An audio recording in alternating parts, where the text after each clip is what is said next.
This podcast is sponsored by nobody.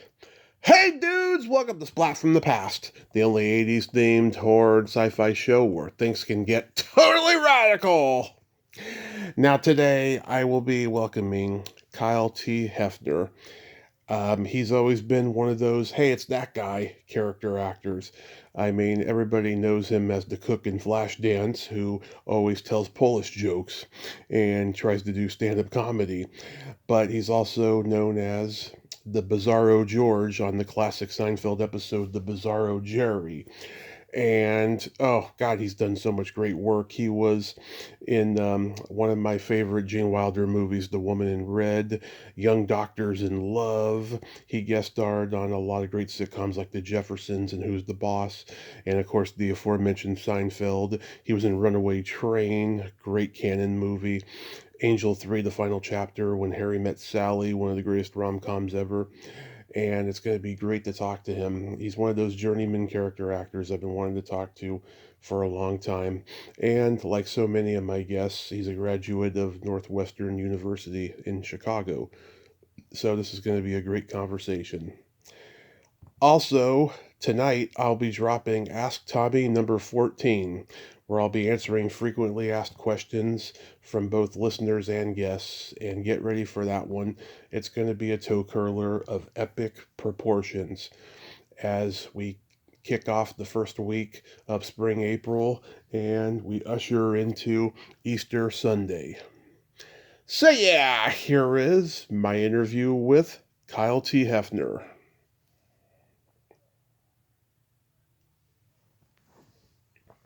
So, going back in time, did you gravitate toward acting early on in your childhood? I did. I started at a children's theater in Chicago called the Jack and Jill Players when I was about 11 years old. Mm-hmm. And after being able to control my nausea before going on stage, that took a couple of weeks. I was able to, I found out that I really liked it and that it was a really safe haven and made me feel so good to perform. Yeah. So I was there from 11 to, I don't know, 17 or 18. I don't know. I did, 30 plays maybe. I don't know, 20, 30. I don't know how many, but a lot. You know, everything from Snow White and the Seven Dwarfs to Sound of Music Yeah. to Godspell to Charlie Brown, you know, all that kind of stuff. But we also did things like Zoo Story, Dames at Sea. You know, we did some other stuff too. We did some dramatic drama stuff too. Fun. It was wonderful, actually. And those people are still my friends, and we have frequent reunions either in Chicago or here in Los Angeles. Yeah. Are you born and raised in Chicago? I am. Born and raised, and south side of Chicago. And then I graduated from high school and went to Northwestern after that. Yeah, my dad's side of the family is from Chicago. He was the first one to be born in California. Oh, wow. Yeah. You remember where in Chicago? Or No. Right. No, it was my aunt and my first two uncles that were born there, and then my dad. He was the fifth. Okay, so three of my uncles, my aunt and three of my uncles were born there, and then my dad was the fifth kid, and he was born in California, the first one. Well, welcome to California. Yeah. Yeah. Yeah, I feel very privileged to have grown up in Chicago because of, you know, the access to all the culture at the time. And the Children's Theater was a block and a half from the Art Institute. And so we would just wander during breaks. We'd just go over to the Art Institute, eat lunch over there, wander among the Picassos. I mean, it was just, you know, or go over to the lake. The lake was 4 blocks away, or go over to Lake Michigan. I mean, you know, it was idyllic. Absolutely. So after high school, you attended Northwestern University. I've talked to so many people who went there. It's always had a pretty good drama department, right? It did, mother used to say, you need to go to Northwestern. That's where Charlton Heston went. Mm-hmm. So in those days, I mean, kids now, they apply to 10 schools. But in those days, and I didn't know any better. I applied to 2 schools. I applied to Northwestern, and if I didn't get in, I applied to a small, what would be called my safety school in Indianola, Iowa, a small school called Simpson that had a really nice little theater department and a brand new theater. And I went there and auditioned and everything. But I got into Northwestern, so I didn't have to go there. I didn't go there. It would have been lovely among the cornfields, but I ended up at Northwestern. Yeah, a lot of people, for some reason, we all gravitated there, and there was so much freedom, and the teaching staff was quite good. The programs were really wonderful, and you got a liberal arts education too. So Right. It was wonderful. Yeah. Yeah. Who was there when you were there? Well, who was there, who are still my friends, are Richard Kind. Oh, yeah, Richard Kind. Clancy Brown. Yeah, Clancy Brown. I missed Julia by a year, but she married my classmate, so I've known her over all these years, Julia Louis-Dreyfus. Yeah. So, and then a bunch of people, along with Julia, that I had done sketch with in college, they were in that group when Julia, Brad, Gary Kroger. Yep, I know Gary. went to SNL.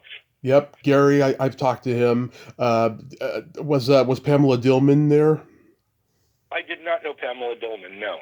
Okay, yeah, I just talked to her, and she was there with Brad and Julia, and they're still close to this day. Was Deborah Thalberg there? Oh, very much, yeah. I know Deborah very well. Yep, I've talked to her. Suzanne Snyder. I know the name, but I don't know her offhand. That must have been right after you. Her and Deborah are best friends, and she went there as well. Yeah.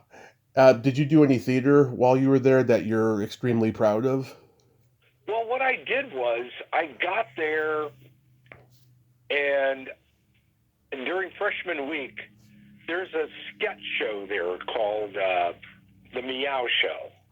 Mm-hmm. And Julie is an alum of The Meow Show, and it is the oldest college sketch show because I think Hasty Pudding is not truly a sketch show. But we just celebrated I think I was there a couple years ago for our 50th anniversary. And I was in, pardon me, a jet's going by. I was in there, I was in shows, I think 3, 4, and 5. And now they're celebrating their 52nd anniversary, I think, this year. Mm-hmm. So what happened was freshman week, they're entertaining, and you're all the freshmen, and we're looking around and trying to figure out what we're going to do. And I saw highlights from the previous Meow Show, which had notably Keith Radine, who went on to Yale Drama and became quite a noted playwright. And I was like, that's what I want to do. I want to do the Meow Show. And so I auditioned for it my freshman year. I was the only freshman cast. And Meow 76, I did that one. Directed by Dusty Kaye, who went on to be a noted writer. He wrote on Roseanne for years and all kinds of stuff. But yeah, that's what I became proud of. Oh, I'm sorry for the jets. I didn't realize I was so close to this airport. That's okay. That was really what I dropped into, and that fall when I did that show in '76, the show was called Spirit My Ass, because we were the anti-show. We were the rebels. We weren't going to do the rah-rah musical theater. We were the rebellious comedians. Mm-hmm. So I did a show. I mean, a sketch called The Philosophy OD. I was taking Intro to Philosophy, which was grueling. But anyway, I started improvising something about a guy who overdoses on philosophy because Mm-hmm. that's how I felt, actually.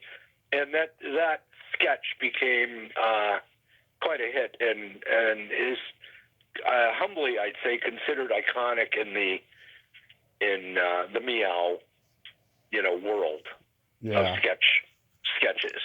So I got very lucky in Dusty writing that because, I did a wild improvisation, but he crafted it into a really wonderful sketch.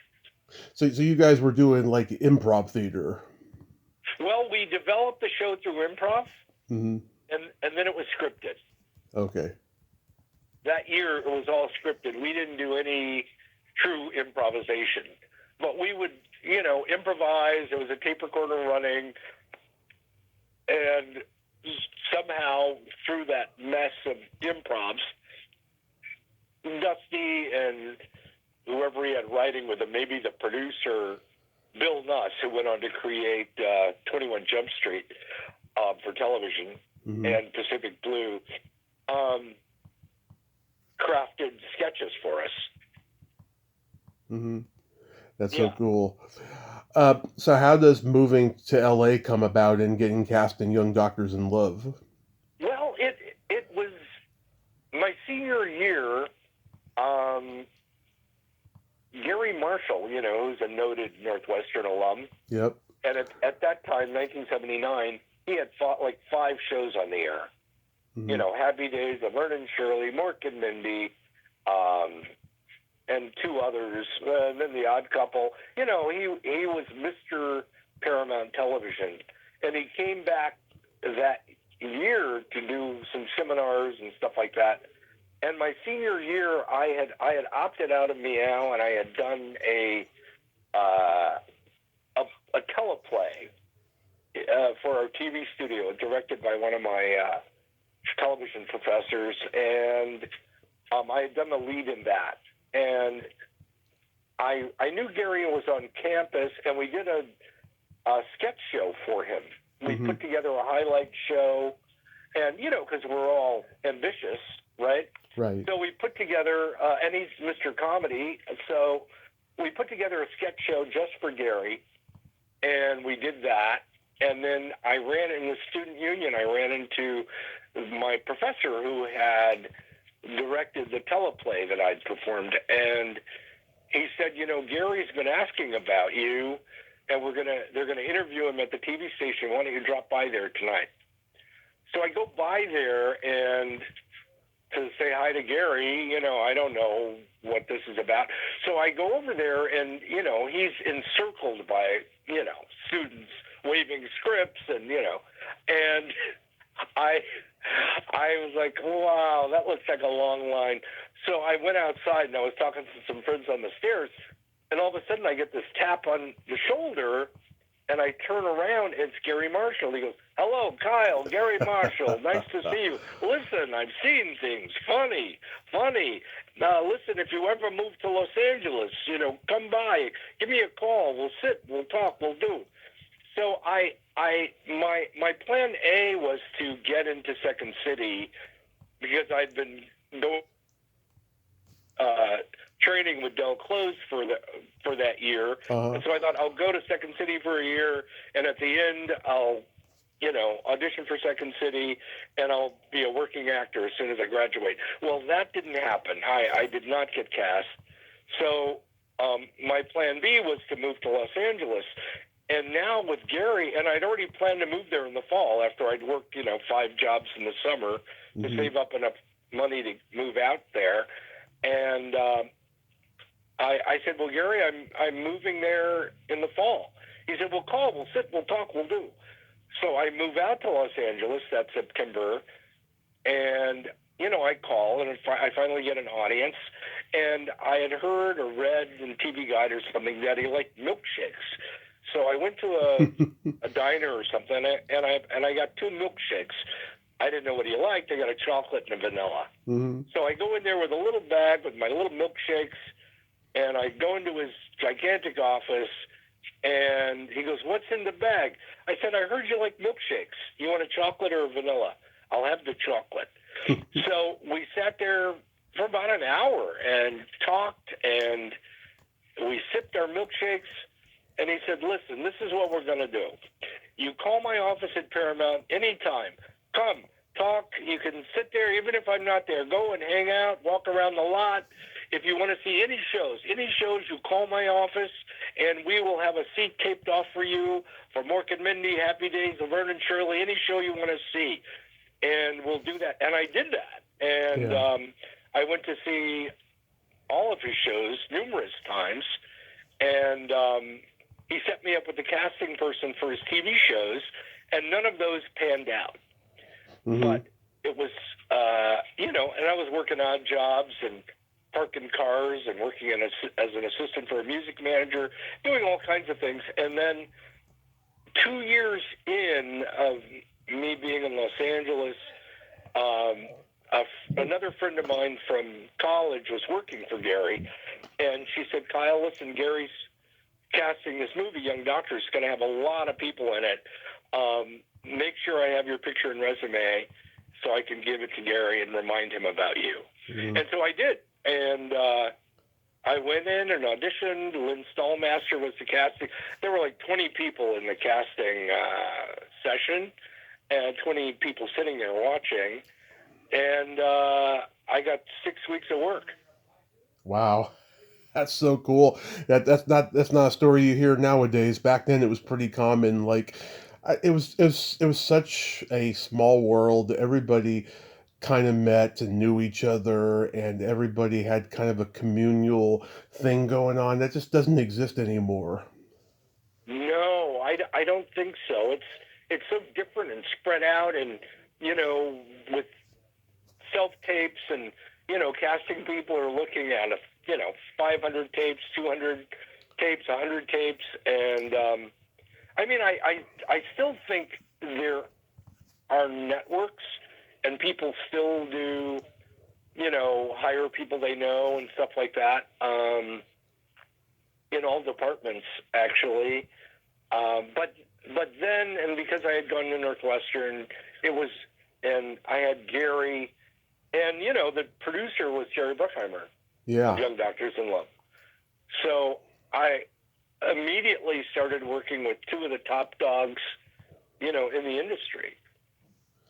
Yeah, go ahead. It's interesting. I'm surprised Paramount didn't make this movie, because Bruckheimer was at Paramount and Gary was at Paramount doing television. This was ABC Motion Pictures with 20th Century Fox distributing it.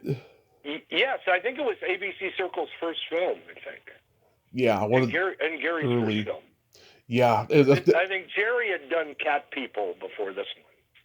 Yeah, that was over at Universal, but he had done American Gigolo, and I think he was gonna do Flashdance after this, of course, which you were in. But maybe Paramount thought it was too similar to Airplane. That's probably why they didn't make it.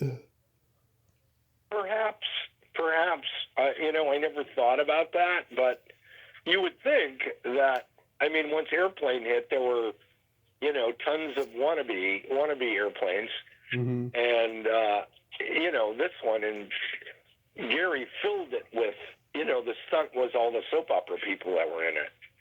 Absolutely. That was a great stunt. Everybody, I remember, Demi Moore came in and worked the day because she was on General Hospital at the time. Right. And I remember talking to her all day. We were just hanging out, chatting, and so that was really cool. And everybody was in it. Ken Schreiner, it had a cast of a lot, and of course Michael Richards. He's so great in this movie, playing the mob guy who's just all he's trying to do is kill the guy, and then something bad happens to him. I every time. Yes, he was hysterical. Absolutely hysterical. Hector Elizondo, who was in all of Gary's movies, I would think almost all, if not all. Hector was Gary's good luck charm. Yes, he was. Yeah. I've talked to at least 4 people from the movie other than you. I've had Tony Hudson on. I love her. Yeah, so do I. Lynn Stewart, rest in peace. Charlie Oh, Brill. yeah, we were very close. Lynn Stewart ended up playing my mother on Suddenly Susan. Yeah. Yeah. Which is very funny. Charlie Brill, Tessa Richard. Yeah, they all had fond memories of being in the movie. And there's so many great people in it. Rick Overton, Taylor Negron, Patrick Collins. Oh, yes. I've tried getting him, but no connection. Um, I love how the movie opens with Dabney Coleman interviewing you all while he's performing surgery. Do you remember what you say? Yes, I said I'm an anesthesiologist. I like to pass gas. Yes. A great line. That's a great line. Did you know that Paul Stanley from Kiss was cut from the movie? No. And what's funny is I see him frequently Mm-hmm. at the Starbucks I go to. He's frequently there. Yeah, No, what was he cut? What happened?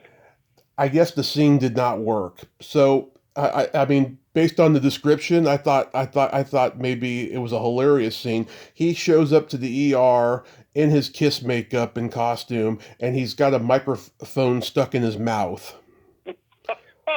You would think that joke would work. I don't know why that ended up on the cutting room floor. Wow. Yeah. That does sound hysterical. I need to ask him about that. I don't think he feels anything about it, and I'll ask him. I heard him on a podcast years ago where he talked about it. He said it was just a dumb little scene. He's like, he was kind of glad it ended up on the cutting room floor. But oh, wow. next time I did not know that. Next time you see him, though, you could ask him. That's hysterical. Yeah. You guest starred on The Facts of Life. That was the infamous drunk episode. Anything stand out about that? Well, yeah, network television. Oh, anything, right? Mm-hmm. So I walked in this gigantic room, and I don't know where to sit or anything. I thought, okay, we'll get a script and get a pencil. Okay, so I had a script, I had a pencil. Now, what do I do? Okay, there's a seat. I'll sit there. Right. So the director starts introducing the guest cast. Asad Kalela, I think was his name. Mm-hmm. Terrific director. And he gets to me and he said, and I forgot my character name, and Kyle D. Heffner will be playing so-and-so. And Kyle, would you like to come and sit with the cast? I had no idea where I was supposed to sit. So I had to get up and move my seat and go sit where I was supposed to sit. But, I got to belch in Mindy Cohn's face. Yeah. And then, yeah. And then one day, it was the three of us, I think. It was Michael Harrington, and I'm blanking on the guy who played Tootie's brother, who went on to become a pretty noted director, actually. We were wandering around we were shooting at Universal. We were wandering around the back lot over by the tank, where the Jaws thing happens. Mm-hmm. And I guess we weren't supposed to be back there. And, one of the security guards rolls up on a golf cart and arrests us and takes us to the office. And we're going to get in big trouble. And I said, I didn't know what to do. I did not want to be late coming back from lunch. So I said, listen, sir, can I have your badge number? I said, I'm working on a network television show right now. And if we're not back at 1:30, we're going to be in trouble. And not only us, but you, because you're the guy who's going to make us late. So let me know your name and your badge number, because you're the one who's going to hold the bill for this. And he let us go back. Yeah. We were not late from lunch. Yeah, I remember you had that great line. J.D. Salinger before he got intellectually constipated. Oh, I'm glad you remembered that because I did not. But you've done your research. Thank you. Oh, That's really that line's been in my head 30 years. I mean, I really. remember seeing that episode on USA Network when I was like 13. Yeah. Oh wow, wow. And, Thank you for that. And Mindy Cohn's response to it is hilarious. She's like, "Yeah, exactly," or something like that. Oh, that's right, because I'm drunk. Yeah. Yeah. And she's going, yeah, you're making no sense at all, or you're making too much sense, and I don't know what you're talking about because you're a college kid or whatever. Yeah. Yeah. That was a complete blast. That was wonderful. Yeah, it's hilarious. So was Flashdance a standard audition situation, or did you kind of Well, get that? I Oh. wouldn't say it was standard. Mm-hmm. I mean, I had a preliminary audition just with casting, and then there were one or two auditions. Then there was maybe another one, and then they said, well, you might be Friday, you might get a call to go in to meet with the director. Yeah. But maybe, and at that point you had a certain service, you had to answer, and all that. And my parents had come to Los Angeles, and that maybe it was a Thursday, and I drove them to Las Vegas. And I said, well, I need to check my service. I might have an audition. So I checked my service. Yes, you have an audition tomorrow at Paramount. Be there at 5. So I had to hop on a plane and fly back to Los Angeles and catch a cab and head over to Paramount for my final audition with Adrian and Jerry. Mm-hmm. And I was trying to relax. I'd just driven my parents to Las Vegas, checked them into the Flamingo, and then hopped on a plane. And so I was in the corner of the lot. The audition was in one of the bungalows. It was like a mobile home, like a prefabricated structure. And I was over there, and to relax, I was doing Tai Chi in the corner to calm and get centered and all that stuff. So I get called to come in, and Adrian says, oh, hello, I'm Adrian Lyne. Hello, Kyle. Mm-hmm. Nice to meet you. He goes, I just want to know, what were you doing over in the corner over there? Waving your arms all around? I didn't realize I was in full view of them from the casting room. And they were watching me wave my arms around, do my Tai Chi in the corner, which was very funny. And I said, oh, that was just Tai Chi. I was just getting relaxed. And when I was waiting to go in, Jennifer was sitting there, Jennifer Beal. Mm-hmm. And so I sat down there. She offered me some candy, and we started chatting. And I think that was kind of a chemistry test. I didn't realize that, but I don't know if that was what they were doing or not. But, we met. They got to see what we looked like together and if we got along and all that. That was part of it. Yeah. Did you have to tell Polish jokes in the audition? I may have. Mm-hmm. I don't remember exactly what I did, or they might have had other jokes, and then they decided to use jokes that would make sure I did not make it in LA and came back. You know what I mean? I think that was the ruse for using such horrible jokes was, no, of course he didn't make it. He was telling these Polish jokes. Who wants to hear those, at the Comedy Store? No one. Yeah. So I was actually calling around asking for those jokes because they were like, do you have any more jokes? So I was calling friends and family asking for those kinds of jokes because I didn't have that many on hand, even though they were popular at that point. Yeah. Yeah, and when the comedy boom was happening in the early 80s, so many movies had at least one character who was aspiring to be a stand-up comedian and wasn't good. Right. Yeah. I was right in the mold. Yeah. There was a movie that came out around the same time called Weekend Pass, with these four sailors who go to L.A. for the weekend from San Diego, and one of them wants to be a stand-up comedian, and they go to this comedy club, and Phil Hartman's the MC, and Wow. Lynn Stewart is one of the performers, and the guy, he goes up there and completely bombs and has a breakdown on stage. He starts crying in this movie. Yeah. Oh God. So it was a common thing to have an aspiring comedian character in a movie in the early '80s, and wasn't very Yeah. good. They're still doing it. They're still doing it. I mean, I can't name the projects, but I know it's still, that trope is still being bandied about. Yeah. Now Malcolm told me that he knocked you out for real on camera. Is that true? Yes, he did. You know, Malcolm and I are still really good friends. Yeah. And yes, he did. We've been working with a wonderful stunt coordinator, Joe Dunn, all day long on this punch.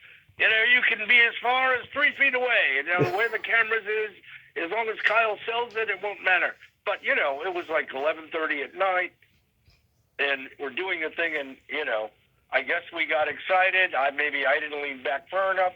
Malcolm leaned in too far, and he punched me, and I went down, and he ran over to me. He's like, "Oh, no, Kyle, I'm sorry." And he's like cradling my head, you know, and Jennifer's like, "Why would you punch him, Malcolm?" And Adrian and Jerry were like, "Well, let's try to get another shot up before his jaw starts to swell." So, because the next day I was pretty swollen. And they actually, the sound of the punch in the movie is the actual sound of his fist hitting my face. Yeah. They didn't have to Foley that at all. Yeah, there would be a lawsuit today if that happened. Oh, God. Well, it was an accident, and it makes a great story, and, you know, I still haven't gotten Malcolm back, but his day is coming. He better watch it. Yeah, do it for me, because he unfriended me on Facebook recently. Oh, God, why would he do that? I have no idea, to tell you the truth. I have no idea. I tried to re-add him, but the thing was blocked. I don't know what was up with him. What was Sonny Johnson like to work with? Oh, she was wonderful. What a lovely human being. Beautiful inside and out.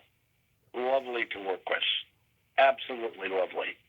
Yeah, that was such a tragedy. Yeah, way too soon. Way too soon. In fact, I was waiting to have lunch with her at the Hard Rock Cafe in Los Angeles, and she didn't show up. Mm-hmm. And I asked to use the phone at the desk to try to call her. There was no answer. And I found out that she had died, and that's why she had died that morning. Yeah, that was awful. I'm friends with Durga McBroom. She's been on here a few times, and I love Durga. Yeah, everybody loves Durga. She is just so wild and crazy. We just adore her, and I can't wait until she finishes her memoir, because that's going to be hilarious. I just know it is. Oh, you're telling me. Yeah. It'll be no holds barred. Yeah. Broom. Yeah. And I love her sisters too. They've all been on here as well. Yeah, they're oh, nice. They're a great family of showbiz folk. I love them. Were you shocked when this movie became the huge hit that it became? Oh my gosh, are you kidding?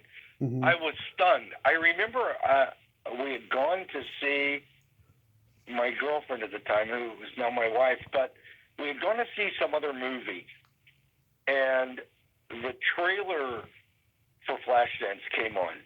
Mm-hmm. Welder by day, dancer by night. The audience was in hysterics. They were laughing at it. And I thought, oh no, it's not going to work. But of course I was wrong. Mm-hmm. I was very wrong. And I when I was there shooting it, I didn't know what was going to happen, and I had worked with some of the crew guys. They had worked on Young Doctors in Love, and they were not saying nice things about the movie. Mm-hmm. So I was, to me it was a job. It was great people. I did the best I could, and then I saw Dance. I think I was watching Maneater being filmed, and I was on the stage. We were shooting in a bar downtown L.A., and that was the interior for Mobbies. We used the interior and exterior actually, and I watched that being filmed, and I thought, oh, that's fantastic. The Cindy Rhodes one. Mm-hmm. And I was like, that is amazing. And so that kind of changed my viewpoint when we were shooting, because that was amazing. And then you were in one of my favorite rom-coms ever, The Woman in Red. I'm a lifelong devotee of Gene Wilder. I had his. Oh I had my his. gosh! I had his. couldn't believe I Yeah. was working with an idol of mine. Yeah. I was just stunned, and that came about so well. My agent called and said Gene Wilder would like you to meet with him at his home. Mm-hmm. So I went to his house in Bel Air. Gilda came out and brought us some coffee and cookies. Mm-hmm. And I sat there in his living room and talked for an hour. And at the end, he said, would you like to do my film? I said, yes. I would love to, Gene. I would love to. Yeah. That was wonderful. Yeah, I talked to his widow, Karen, a few years ago when the documentary came out about him, and she was just stunned at how much I worship him. Like, I know all his movies, I know all the lines and everything. I just love the guy. Everything I saw him in when I was a kid, I just loved. And I think this was the first one I saw and stuff. It was shot in my hometown, San Francisco. Oh, wow. Yeah, I just love that first scene where you're like on the phone talking to your brother, and it sounds like you're talking dirty to him, and he's all mad at you. Well, you got to wiggle it a little bit. Yeah. And then later he shows up to the board meeting with straight hair, and then you see him coming out of the bathroom with the comb, and he's all like, "What it is?" It's another great scene. That was amazing. Yeah, and of course, to be with he and Gilda, unbelievable. And of course, Charles Grodin has that scene where he's the blind man. Oh yes, yes. That's so great. Oh my gosh, you are an absolute dictionary. You are an encyclopedia of film knowledge. Very impressive. You're like the Library of Congress. Wouldn't go that far, but there's a lot of movies I think should be in the Library of Congress, but that's another story. You guest starred on The Jeffersons. Anything stand out about that? Well, it was pretty fantastic. It was directed by Oz Scott, as I recall, and it was later. It was like maybe year 9 of The Jeffersons, something like that. And I had this character Burnout, and that was I played a lot of derelicts in sketch comedy and stuff like that. So I had that role in my hip pocket, and so I auditioned and I got it.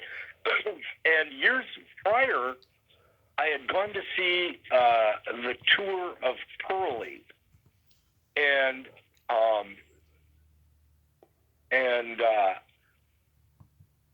I'm blanking on who played George Jefferson. Oh, Sherman Hemsley. Sherman Hemsley played Gitlow. Yeah. Robert Guillaume played Pearly. Right. And it came through Chicago, and I went to see it. And so on the first day, I told Sherman, I said, I saw your Gitlow in Chicago with Pearly. He goes, you saw that? I said, yes. I said, you were amazing. And I could do no wrong. I was in. Sherman loved me. It was, it was smooth sailing from then on. And a couple of other things that happened, very interestingly, the Roxy Roker. I was talking to her backstage, and we were talking about her kids. Mm-hmm. And I said, "Yo, you got kids?" She goes, "Yeah." I forgot how many kids she had, maybe 2. She goes, "Yeah, my son, I don't know. He wants to play rock and roll. I don't know. We'll see what happens." And you know who her son is? Yep. Yes. Lenny Kravitz. Yes, Lenny Kravitz. Yeah. And the other fun thing was when we were doing, the role went over really well. And during curtain call, you know, they called my name, and I was getting ready to run out there to the stage to get my applause or whatever, take my bow, and Isabel Stanford put her hand on my chest. She stopped me. She goes, "Make them wait, honey. Make them wait." I'll never forget that. That was wonderful. I remember I used to watch the Sci-Fi Channel, and this movie was always on Warning Sign, and you play a technician in it. Yes. Yeah. Yes. Yeah, that was fun. It was really fun. They just called, and that was like a call, and, "Hey, do you want to do it?" You know? And I said, "Yeah, that sounds fun." And, you know, I don't know Meshack. And, you know, I got to hang out with Meshack Taylor. Mm-hmm. And, you know, and it was, and Kathleen Quinlan had just been nominated for an Oscar. Sam Waterston is there. And it was a very funny dynamic on the stage. You know, Yaphet is pretty intimidating. Right. Amazing actor, but intimidating. And the directors were totally intimidated by him. But he was like a pussycat. You know, he really was just I'd tell him jokes, and he would take ownership of them and then tell the whole cast and crew as if it was his joke. Mm-hmm. It was very funny. And then the directors, you know, would ask me could you ask Yaphet to stand closer to the desk when he says that line? I was like, yeah, sure. Right. Sure. It was very funny. Because Yaphet was such a sweet man. Mm-hmm. But very interesting. And Meshack, of course, was the coolest guy ever. So yeah. And it was fun. And Meshack was a Chicago guy, but he was a decade older than you. He was in that generation with like Joe Mantegna and Dennis Franz and all those guys. Yes, I think I had seen him in at least 1 or 2 plays with the Organic Theater. Right, the Organic Theater. Yeah, I think because a lot of them came out of that before Steppenwolf blew up. Yeah. You were in Runaway Train. That movie, God, that probably has to be the best movie Cannon ever made because, you know, they were known for making these B schlocky kind of movies that were kind of, you know, imitators of big studio films and stuff. But this was an Academy Award nominated movie. That had to have been great to make. It was. And I got the call to go in and meet with Andrea on a Friday, and I went to the stage. They were shooting in some old silent movie studio in downtown LA, you know, and they had the mock-up for the close-ups of the train stuff, and they had the, you know, part of the train built in there. And mm-hmm. I remember walking onto the stage, and John was in full makeup, and he was like peering at me, and I was like, whoa, you know, I gave him a wide berth. And, you know, I went in and talked to Andreev, and then I started work, I think, on like the next Monday. It was really fast. And my girlfriend and I had already booked a trip to Europe, and like 3 weeks later. So all my stuff was shot with 2 cameras simultaneously, I think, to hasten my exit from the film. But that was wonderful to work with. And, of course, to work with who who else was in that scene? Was it Kenneth McMillan or John P. Ryan? Yeah, Kenny McMillan. Mm-hmm. And the woman who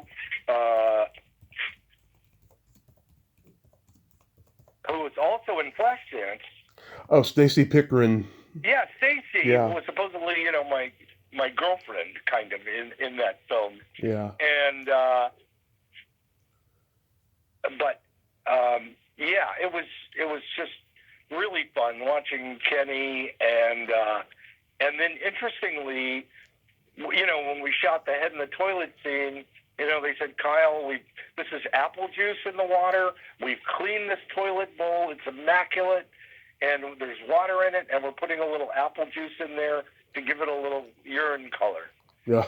And then technically what was fascinating is when we're in the bathroom and Ryan pulls me out of the toilet and he's doing that intimidating speech to me,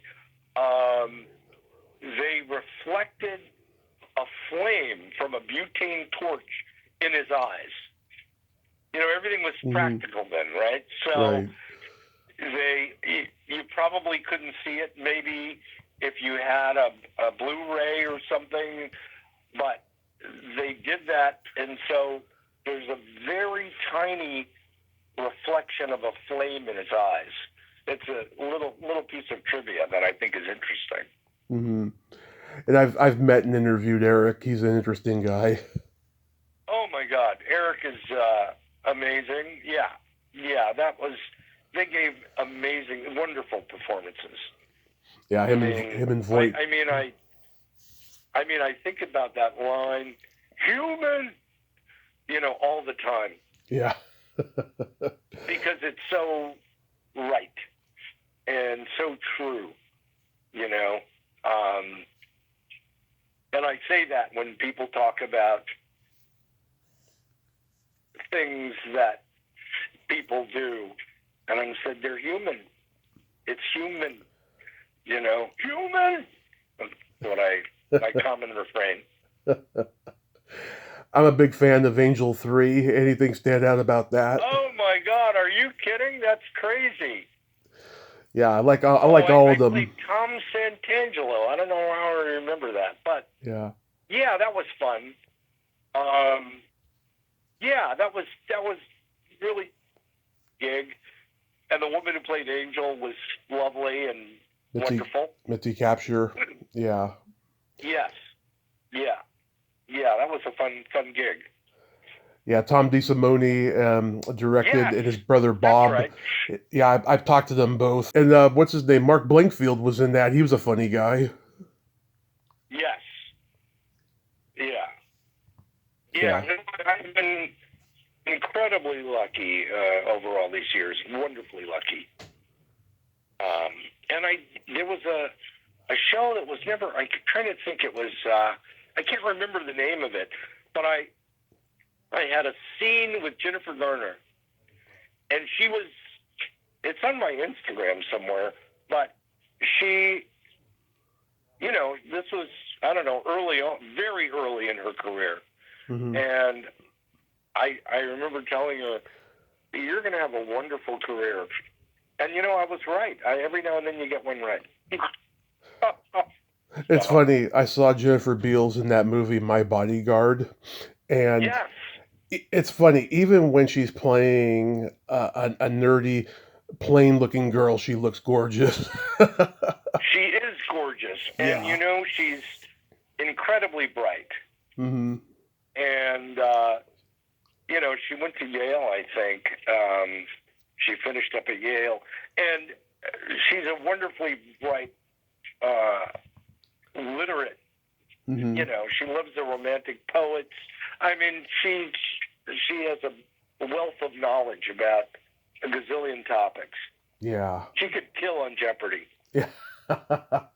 Well, it's funny. They don't want people who kill on Jeopardy. They want people who are dumb that get lucky. Right. And I know this because I've tried getting on Jeopardy and all the trivia shows. They don't want me. They want somebody who's dumb that could just get lucky. Oh, really? Really? I never thought about it like that. Yeah, they don't want. You answered everything, right? Yeah, they don't want something. They don't want it too easy for the people watching.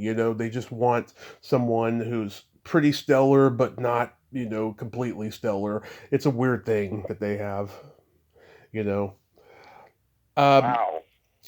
and then you entered horror territory with Spellbinder. Yes. Yeah, that was really fun.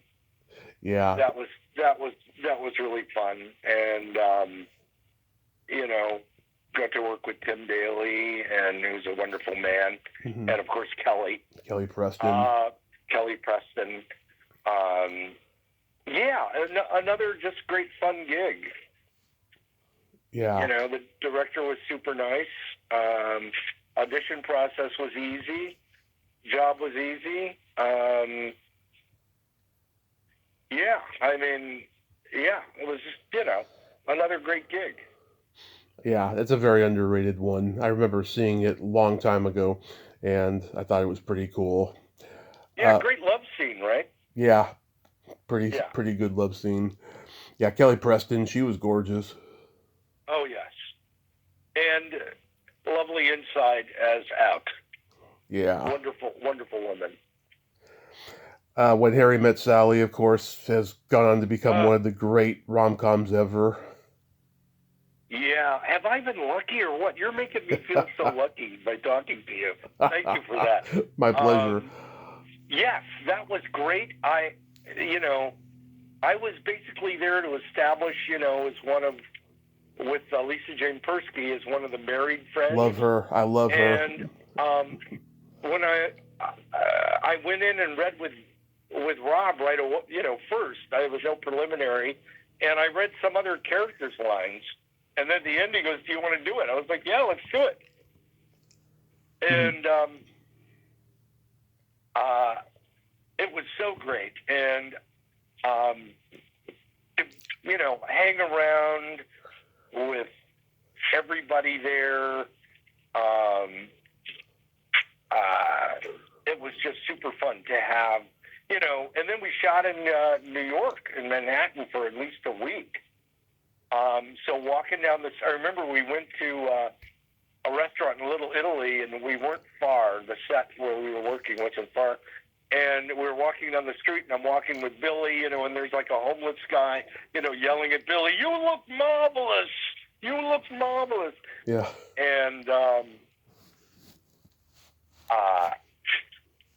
And everyone Meg was wonderfully focused, incredibly focused. Billy was great.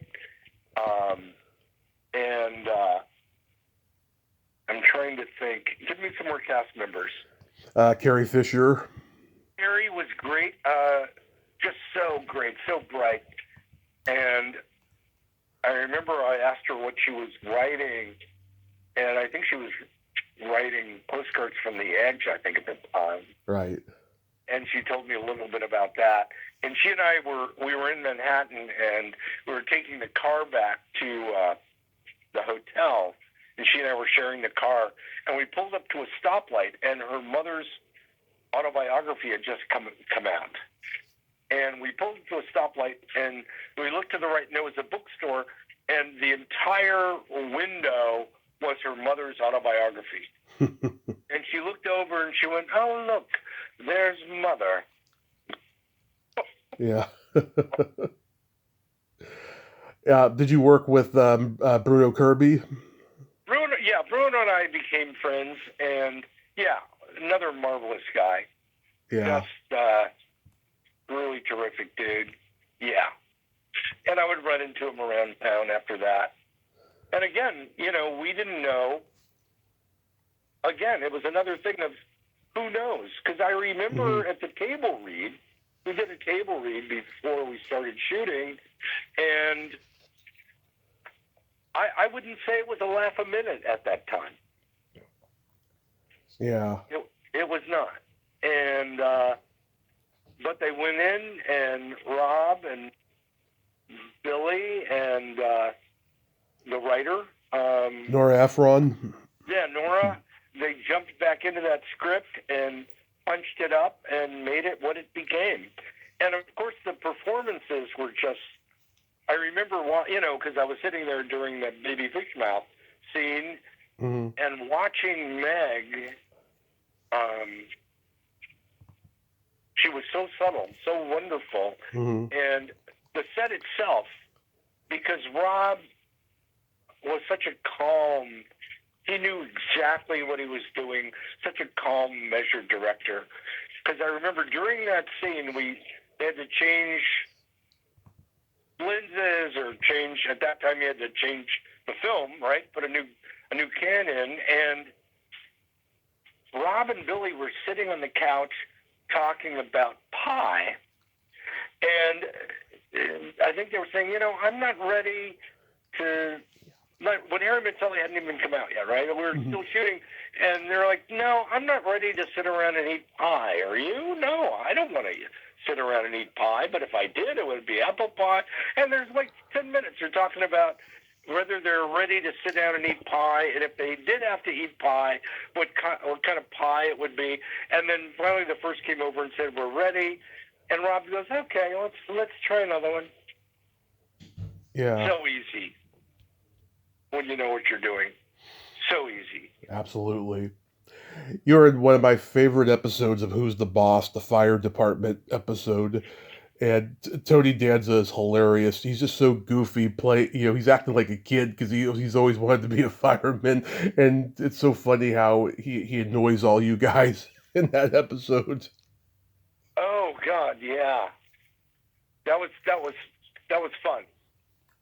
Yeah, that was another fun gig, and I remember I was joking around with the kids, and Tony's like, don't talk to the kids, don't play with the kids, they're like dogs, once you get them going, they can't focus. Yeah. I was like, oh, okay, Tony, I'm sorry. Yeah, that was a great gig, though. I've heard he's a very. And I ran into who played the little girl.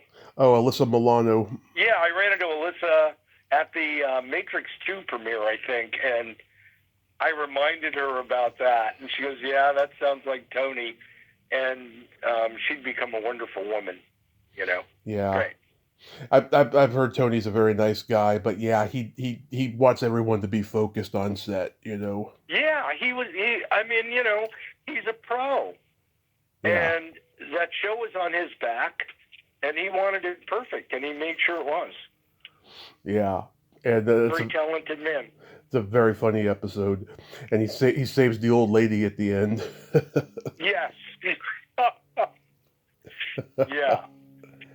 And I'm sure you get recognized every day for the Seinfeld episode.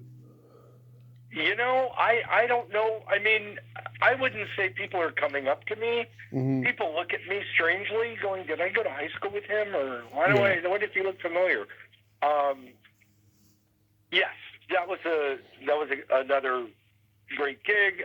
I never thought I would do the show because of my slight resemblance to Jason. Mm-hmm. But in fact, that's exactly why I did the show. Mm-hmm. And interestingly, a comedian that died who was a friend of Jerry's. They had the same manager, George Shapiro, right? And died. A guy named Dennis Wolfberg. Oh, I thought you were gonna say Schimmel. No, there was a comedian named Dennis Wolfberg. I don't know if you remember. Oh yeah, I remember him. He had the mustache and the curly kind of hair, right? Kind of reddish hair. Yeah. And Dennis and I were good friends. We were also neighbors, and our kids were friends. And Dennis died, and at the reception after the funeral, I'm over the food table with Jerry, and he did kind of look at me kind of weirdly. And I always wonder in the back of my head, is that the day he got the idea for the show? Mm-hmm. For that episode. Not sure. And I lucked out because that became an iconic episode for that show. So, yeah. Because they cut the showdown scene, put it in the best of and the finale when we walk up and see each other. God, that's such a funny moment. It's so hilarious to see, three other sets of guys that look just like them. So funny. And, she says, "We already have a George." Mm. And that's Oh my also God. and that's also the same episode with Man Hands. Oh, man, and God, I was watching them shoot that. Yeah. So funny. Wow. That's my dad's favorite. I'm like, I every time he hears Man Hands, he starts laughing. Yeah, they put together a great episode, man. Yeah, well, Hysterical. consistent Amazing writers. consistently they put out good episodes, and that wasn't an easy show to write because they had all these B stories and they all had to come together by the end. It's so amazing how they did it. Yes. Well, it's Jerry knows comedy like nobody. Yeah. And that was the first season without Larry. Yeah. And so Jerry was pretty much handling it, with director and his writers. But, he knows comedy. Amazing. Because I actually thought I was going to get fired off that show. Really? Because we did I think one of the first things we shot was the diner scene. Yeah. And I took the wrong tact with the character. Mm-hmm. And what I did was, between the two of us, I was like, well, he's anti-George, so why don't I put a little, Johnny Suave into it or something like that? Yeah. And it didn't work. It landed like a turd. It really did. And so I had a little conference with Jerry and the director, and they were trying to figure out why it wasn't working. They're like, this just isn't funny. It's not funny. I don't know. And I thought, oh my God, this is my last day on the set. And, but I made a quick pivot and to save my job. And I stayed and it worked out. Wow. So what do you got going on these days? Well, these days I'm thinking about kind of what I want to do. And because I've done stand-up in the past. Oh, you did? So I want to go. Yeah. I did not know that. I had a team. I worked with a guy named Rico Walker when I was in high school. And when I was in high school, I was a regular at all the comedy clubs in Chicago. Wow. I know a bunch of comedians from Chicago. Do you know like Larry Reeb or Harry Tenowitz? No, they're probably after me. I'm talking, This was 1975. Okay. But then my partner went away to college, and I developed a little solo act, and that's how I became friends with Arsenio, because he was hosting a club out in Rosemont, Illinois called the Comedy Cottage. And he would have me on all the time, and he and I are still great friends. Did you know Emo? Yeah, actually, pretty well. I may have seen the first time he was ever on stage. I went to go see him at my local comedy club in 2017. I used to do stand-up as well. And really? Cool. Yeah, and so like I'm sitting by myself in the comedians area to watch the show, and he comes through the door and he says to me, "Why are you sitting there all by yourself?" And I'm like, because I'm a comedian, and that made him laugh. And then next thing I know, the waiter says to me later, "Oh, Emo's got your dinner for tonight." And I'm like, "Really?" So I went to go talk to him for a little while, and we got a picture together. That was so nice. Yeah, there was a club in Lyons, Illinois called the Comedy Womb, where comedians are born. And Emo came out. He was not Emo at the time. Right. He was his real name, which I won't reveal. Oh, I know it. Yeah. Yeah. And I saw he was just a suburban-looking guy, with a little poplin jacket, Oxford collar shirt, and chinos. And as I watched him progress, because then he started coming out and he'd drink a little carton of milk, the kind you get in school, Yeah. and then suddenly it was a quart of milk, and then suddenly he'd bring a gallon of milk out, and then he'd just start pushing out the envelope Mm-hmm. and getting crazier and crazier, and changed his name to Emo.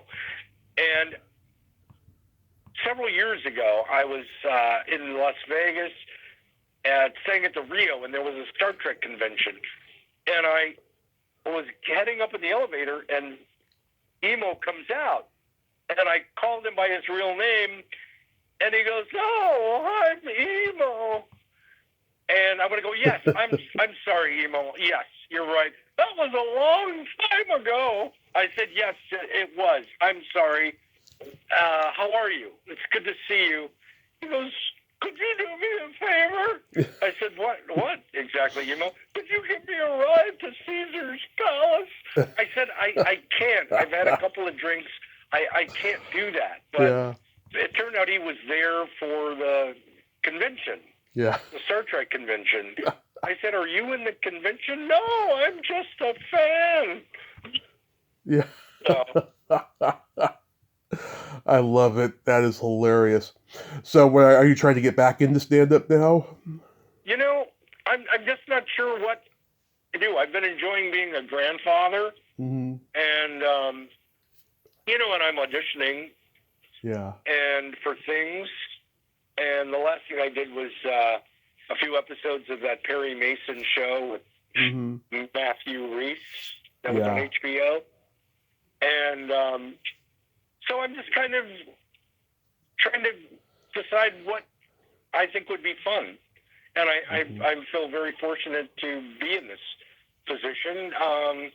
So I'm just kind of deciding, do I want to do stand-up? Do I want to? I'll do plays, periodically.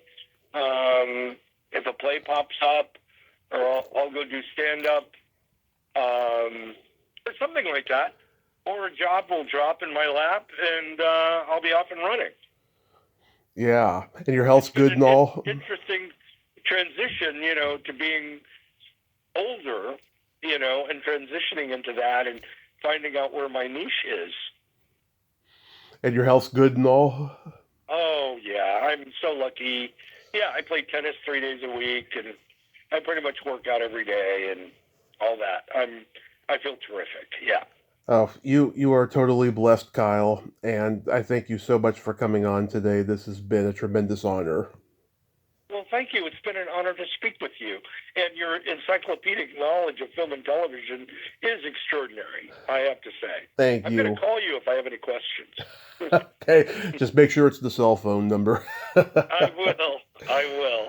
Well, I hope you have a happy Easter and be safe out there. And yeah, I hope to see you in something new in the future. I hope so too. I'll let you know. Fantastic. Great. Thank you. It was a complete honor to speak with you. Thank you, sir. Bye-bye. Okay, thank you. Bye. Well, there you have it. Kyle T. Heffner. Ain't he a cool dude? Oh my God. Nice guy. Great stories. And he was very complimentary of me. I appreciated it. Wow. Didn't know he did stand up in the early years. And he knew emo. God, that threw me for a loop. I was like, wow, that is just crazy. Well, until next time, this is Tommy Throwback Kovac saying, there's no shame in living in the past because the present sucks. Later, dudes. Happy Easter, everybody.